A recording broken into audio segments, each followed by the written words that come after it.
paraissent jusqu'à ce que vous serriez le corps. Dans le roman de Goethe, ceux qui s'aiment n'y parviennent jamais. Mais qu'importe si jamais ils ne s'affermirent pour combattre. Pour les désespérés seulement, nous fut donné l'espoir. Ici, vous avez, encore une fois, une allusion polémique à Benjamin, à Bloch. Puis ça, je pense que c'est la critique la plus profonde que Benjamin a à faire de Bloch. La philosophie de Bloch, c'est une philosophie de l'expression de soi. C'est une philosophie d'inspiration mystique où c'est le soi, c'est l'homo absconditus qui cherche à se révéler à lui-même. C'est ça le sens de l'histoire. C'est ça le sens du processus. Ce chemin faisant, le soi fait la rencontre de l'autre, puis finalement, ça devient une quête collective. Mais c'est quand même une philosophie où c'est le soi. Bloch insiste beaucoup là-dessus.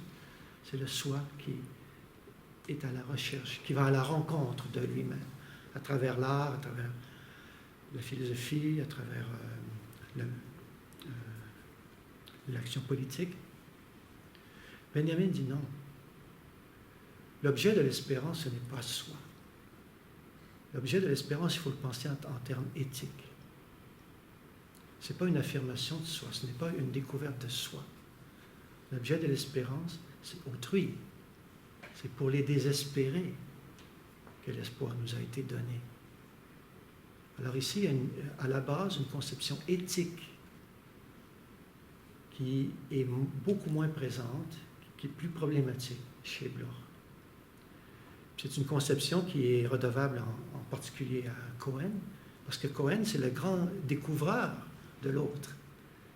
Si vous vous intéressez à Lévinas, à Martin Buber, tous ces auteurs-là sont directement inspirés de Cohen. Okay? Donc, chez Cohen, l'idée que le je, il passe d'abord par l'autre. Okay? Et puis, si on doit parler d'espérance, s'il est légitime de parler d'espérance, ce n'est pas en vue d'une affirmation de soi ou d'une découverte de soi au sens mystique. C'est une espérance pour autrui. Pour les désespérés, nous fut donnée l'espérance. Vous comprenez?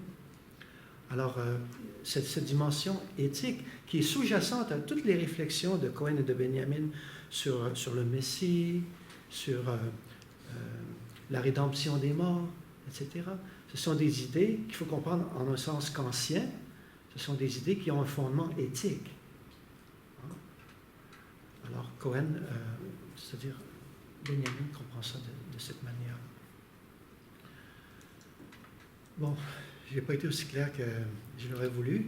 C'est des textes vraiment complexes. Il y avait beaucoup de matière. J'espère que vous n'êtes pas trop perdus et que vous avez quand même été capable de saisir les idées les plus importantes. Et puis, il reste un peu de temps. On pourrait peut-être discuter là-dessus. Si vous avez des questions, des commentaires, des impressions. Oui? Est-ce qu'on peut... vas-y, s'il te plaît. Non, tu veux... Oui, un peu. Non, si vous voulez, si on peut revenir au fragment théologico-politique, il y a la première phrase, non? Lorsque Benjamin dit que seul le Messie lui-même achève tout le devenir historique, et il crée la relation de ce devenir avec l'élément messianique. Non, vous avez déjà répondu en fait à la question que je voulais poser, mais je voudrais quand même qu'on insiste encore sur cette question. Non, en quoi réside la spécificité de l'élément messianique? Vous avez parlé d'arrêt, non? C'est dans les arrêts qu'on peut saisir. Est-ce qu'on ne peut pas poser quand même la question des faux moments messianiques, non? Peut-être on peut se tromper dans la manière dont on perçoit l'élément ou le moment messianique. Comment est-ce que vous vous rapportez à ce genre de problème? Non? Pourquoi l'élément messianique, il faut le présupposer comme s'il apparaîtrait de manière clairement comme élément messianique? Est-ce qu'on ne peut pas se tromper dans la façon dont on décrit la spécificité de ces moments messianiques? Je pense que oui. On peut s'illusionner là-dessus. Je pense que je ne me souviens pas que Benjamin a été écrit là-dessus. mais je pense qu'il serait d'accord avec ça. Mais il dit, il faut quand même pouvoir penser que le religieux, qu'une expérience religieuse est possible, qu'on peut la connaître, mais elle se présente comment? Elle se présente de manière négative, sous forme d'arrêt. Dans les thèses sur la philosophie de l'histoire, l'ordre du profane, Benjamin appelle ça la catastrophe continue. L'histoire, c'est le malheur, c'est la catastrophe. Quand on a les yeux ouverts sur le monde, c'est ça, c'est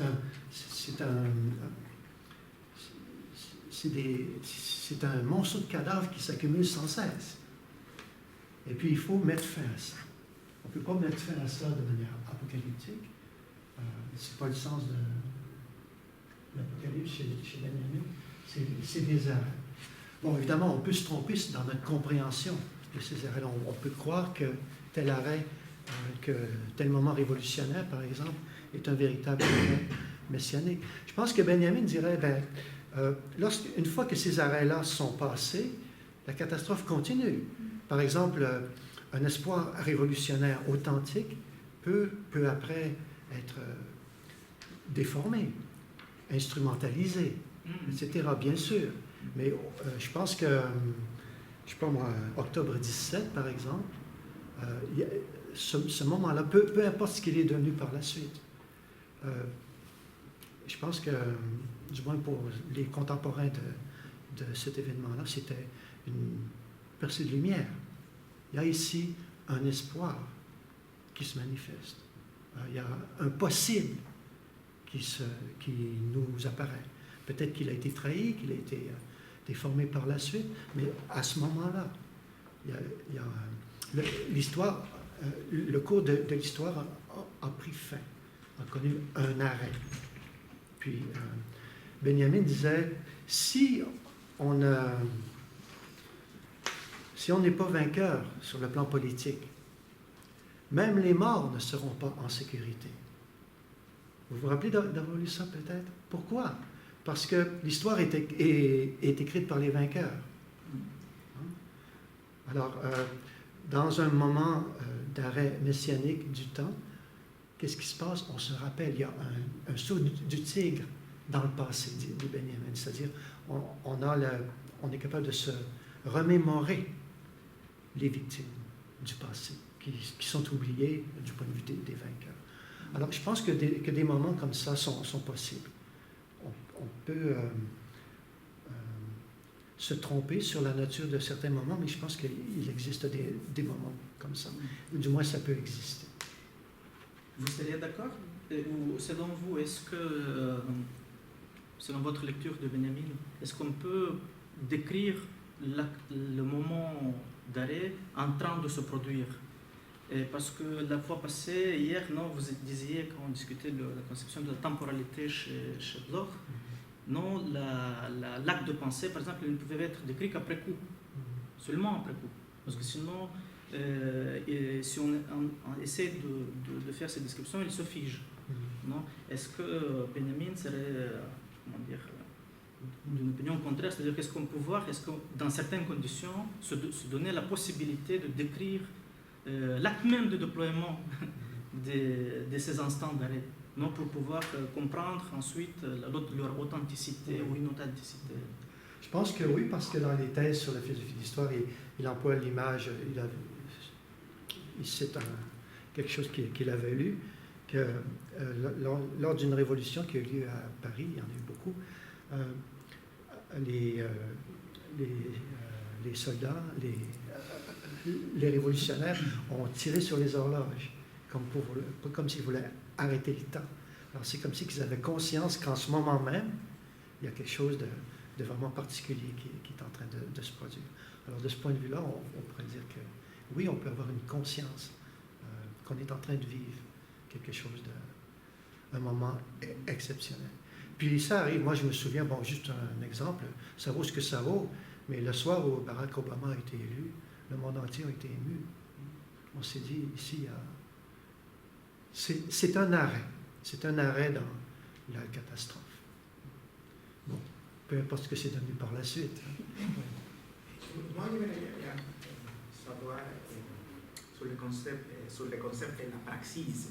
Parce que nous savons que Walter Benjamin était marxiste. Oui. Et la relation avec, quand il parle de briser le continuum de l'histoire, Oui. c'est-à-dire cette rupture. Et je pense que c'était dans le passage où Bloch où Benjamin évoque que le sujet de la connaissance, c'est le prolétariat, c'est-à-dire c'est le révolutionnaire en lutte. C'est lui le vrai sujet de la connaissance. C'est-à-dire qu'on pense qu'on connaît, non? C'est-à-dire, mais dans des moments comme ça, linéaires, notre conception est traversée par l'idéologie, je ne sais pas, par la logique capitaliste. Mais peut-être Benjamin dit, justement, quand on brise justement le continuum de l'histoire et les sujets collectifs, les révolutionnaires, se mettent en mouvement, c'est là on a une autre connaissance, peut-être c'est le savoir non encore conscient. Et finalement, est-ce que vous serez d'accord que peut-être le vrai Messie, selon nous, c'est-à-dire la classe, pas en soi, mais la classe pour soi, au moment de lutte, parce que, si Benjamin sera d'accord avec ça, que nous, en tant que prolétariat ou en tant que, je sais pas, mouvement populaire, serons cette Messie révolutionnaire, justement, qui va venir briser le continent. Non, moi je ne serais pas d'accord. Benjamin n'identifie pas du tout le Messie à rien d'historique, à rien de temporel. Puis le prolétariat n'est pas le Messie, même le prolétariat révolutionnaire, d'après lui. Sur le plan de la praxis, Benjamin, c'est pas un penseur politique comme tel. Je pense que la meilleure manière de le caractériser, c'est de dire c'est un théologien. Il nous présente une lecture théologique de l'histoire.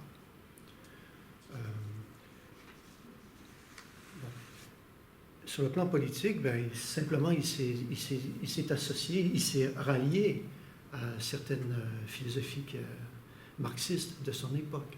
Je pense en particulier à Lukács, qui a été très impressionné par Histoire et conscience de classe. Puis Benjamin, contrairement à Adorno et à d'autres, toute sa vie, il a cru à l'importance du moment révolutionnaire.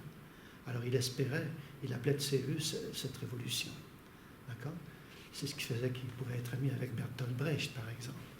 Même si Brecht ne pouvait pas du tout comprendre les spéculations théologiques de Benjamin, mais quand même, il partageait ça, ils avaient cette base commune. Mais Benjamin n'est sûrement pas un philosophe de la praxis. D'accord? Mais une expression que j'aime bien, c'est de Habermas. Il écrit un long article sur Benjamin. Puis il dit ce que Benjamin nous propose, c'est une sémantisation de l'histoire, une sémantisation du politique. C'est-à-dire, il nous propose une lecture qui lui donne sens, un sens théologique. D'accord? C'est intéressant, et puis ça peut être heuristique, c'est-à-dire ça peut nous amener à comprendre les choses d'une manière plus clairvoyante. Personnellement, moi, mieux je connais Benjamin, plus je deviens benjaminien. J'adhère de plus en plus à ces conceptions-là, plus que Blochien. Parce que, j'en ai parlé un peu hier, chez Bloch, il y a l'élément éthique qui fait défaut. C'est pour ça que j'ai voulu conclure mon exposé aujourd'hui sur la dernière phrase du texte des affinités électives, c'est-à-dire c'est pas pour soi que l'on espère. C'est même pas pour soi comme collectivité. On espère pour autrui. On espère pour les morts du passé. On espère pour que les souffrances soient rédimées. C'est ça l'objet dernier de notre espoir. Puis ça, c'est hors d'atteinte du profane. Cette espérance-là, si elle est justifiée, si elle est légitime, elle se fonde à un autre niveau. À mon avis, cette conception théologique, elle est nécessaire. Un simple discours de gauche est incapable de nous la procurer. Mais alors, quel est encore l'enjeu de l'histoire? Pourquoi lutter dans l'histoire? Les luttes dans l'histoire, d'après Benjamin, elles permettent des moments d'arrêt, où on peut où de nouveaux possibles apparaissent. Il y a un réveil qui se produit, un réveil de l'inconscience, un réveil du cauchemar, si vous voulez. Et puis, il y a le non-conscient, le non encore conscient se manifeste à ce moment-là. Mais le but de l'histoire, pourquoi? C'est ça ici. C'est le bonheur. La mission qui nous est confiée comme être historique, si vous voulez, notre but ou notre télos, c'est d'essayer de parvenir à être heureux. Mais un bonheur dont on sait qu'on ne va jamais y parvenir, en fait. Et finalement, on a l'impression que la seule chose qui est accessible dans et à travers l'histoire, c'est la possibilité d'honorer nos morts dans des moments d'arrêt révolutionnaires, finalement. C'est-à-dire que l'espoir de ce bonheur, je ne peux pas le prendre au sérieux à partir de ce que vous avez dit. Ce qui me semble pouvoir être pris au sérieux, c'est ça, c'est qu'on peut honorer nos échecs, finalement. Mais c'est très pessimiste Oui, c'est pessimiste. comme vision d'histoire. Et du coup, est-ce qu'on peut vraiment mobiliser les gens pour des luttes en leur disant voilà, ce sera un hommage à tes ancêtres qui ont tous déchu, comme toi-même tu déchoiras. Peut-être qu'un discours comme ça n'est pas de nature à mobiliser des gens, mais je pense que c'est un discours qui est légitime quand même, qui doit être tenu. À mon avis, il y a une place pour le théologique, peut-être pas pour le religieux dans ses formes traditionnelles, mais il y a une place pour cette dimension-là. Même dans le discours public, c'est nécessaire, à mon avis. C'est ce qui fait, à mon avis, l'immense popularité d'un auteur comme Benjamin, qui est tellement difficile. Chaque année, il y a des dizaines de livres qui paraissent sur lui dans plusieurs langues. Il y a ce besoin-là. Et Schmitt, il était aussi parmi ceux qui affirmaient le caractère profondément théologique du politique, par exemple. Oui. Moi, je ne connais pas du tout le rapport Schmitt-Benjamin, Oui. Benjamin-Schmitt. Non, justement, Walter Benjamin était un interlocuteur de Carl Schmitt, et on peut le voir dans des thèses, quand il parle de l'état d'exception, que c'est la tradition des opprimés. Et revenant sur les exemples que vous avez posés, par exemple, justement, en disant Obama, l'élection d'Obama, au noir qui pense comme une blanche, comme une blanche capitaliste, quand il va Iran. Voilà. Est-ce qu'on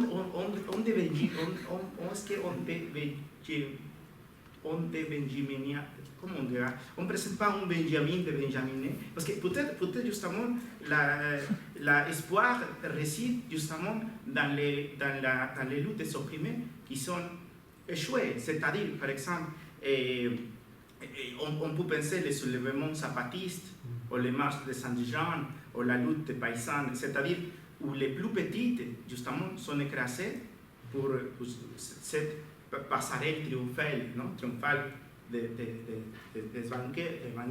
Donc, peut-être, je pense que, bien évidemment, ce n'était pas la gauche qui va donner. Et je pense que justement, cette conception du temps, et cette conception même révolutionnaire de Benjamin, va au-delà de la gauche ou de la philosophie libérale et classique. Mais je pense que peut-être, justement, en prenant cette allégorie du royaume ou du messianique ou de jet set, puis justement donner une autre possibilité. Oui. Mais prenons l'exemple de l'armée zapatiste. Moi, j'ai quelques liens avec le Mexique, puis c'est quelque chose qui m'intéresse profondément. Je trouve que c'est très benjaminien que ce mouvement-là se soit donné le nom d'Emiliano Zapata, révolutionnaire assassiné en 1919. Le type avec le grand chapeau. C'était une lutte révolutionnaire paysanne. Et puis, ça finit de manière catastrophique. Mais donc, il y a ce souvenir de cette révolution avec tous les espoirs qu'elle avait portés. Puis le fait qu'un mouvement comme l'armée zapatiste au Chiapas, aujourd'hui, ait choisi de se référer à lui, c'est très benjaminien, hein? C'est-à-dire un rappel d'une tradition des opprimés. Puis, en un sens, donc, c'est un exemple qui montre qu'une lecture de l'histoire de cette manière-là peut être mobilisatrice. Mais pour ce qui est du pessimisme ou de l'optimisme de Benjamin, Je pense qu'il faut juste voir l'histoire telle qu'elle est, puis telle qu'elle continue. Benjamin dit que c'est une catastrophe qui continue. Et puis, il faut qu'elle prenne fin.